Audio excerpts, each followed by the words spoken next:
Importante ang regular na inspeksyon ng ating alagang mga bubuyog dahil kailangan din natin silang pakainin sa araw ng tag-ulan o ito yung dirt period kung saan wala masyadong bulaklak sa paligid. Karagdagan pa dito, kailangan natin siyang ma-inspect dahil kinakapitan din siya ng mga sakit at saka peste.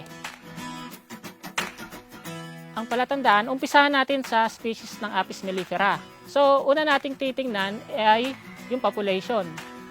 So, pagbukas natin ng hive, kung maganda ba yung population, and then, titingnan natin kung enough ba yung food niya.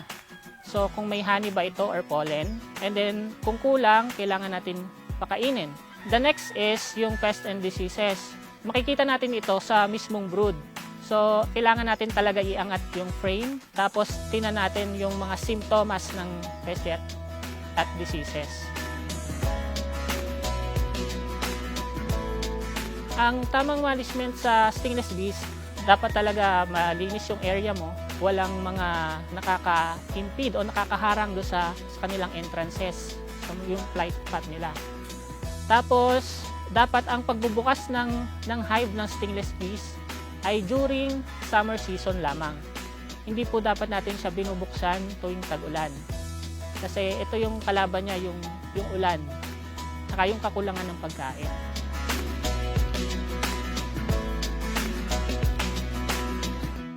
Ang pests and diseases ay secondary event sa stingless bees. No? Pumapasok lang sila pag humina ang ating mga hive. So, kaya napaka-importante dapat na ang management natin or ang pagbubukas ng ating mga alagang bubuyog ay ginagawa natin during summer season or during panahon ng tagpulot. Pag ginawa natin yon, mahaba yung recovery period niya, malakas siya pagdating ng tag-ulan. Kaya hindi na siya or less likely magkaroon kayo ng problema.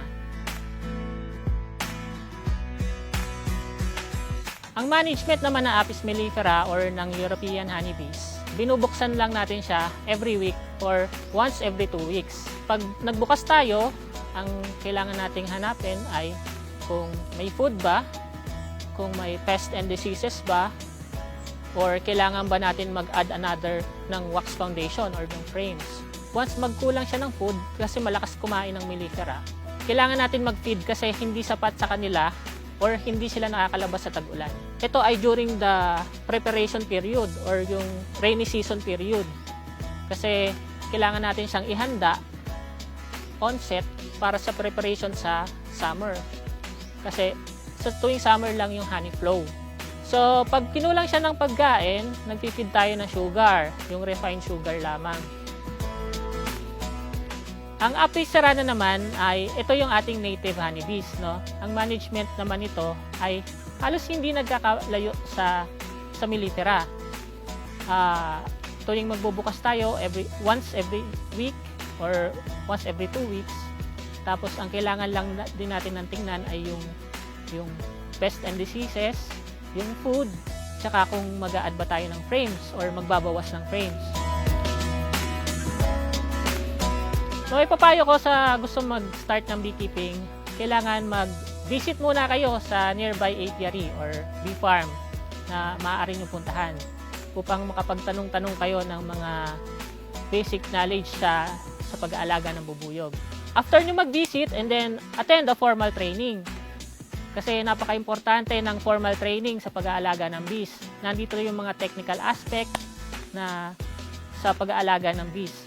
After nyo mag-training, get assessed. Pag nag-start na kayo ng beekeeping, kailangan malaman nyo kung anong nababagay na bubuyog para sa inyo.